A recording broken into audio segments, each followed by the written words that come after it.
Alien nga ba ang gumawa ng pyramid sa Egypt?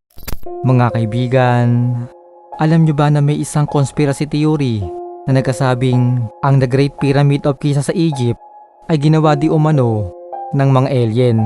Ito ay sa dahilang imposible daw na maitayo ito ng mga sinaulang sibilisasyon dahil wala pa namang modernong kagamitan noon upang makonstruct ang ganitong kataas na monument. Ito ay may taas na 481 feet at may habang 230 meters na pinaniniwalaang nabuo mahigit 4,500 years na ang nakalipas, na tinaguri ang the world's tallest man-made structure sa buong mundo. Dahil sa perpektong pagkakagawa dito, sinasabing hindi raw tao ang gumawa sa pyramid, kundi mga alien.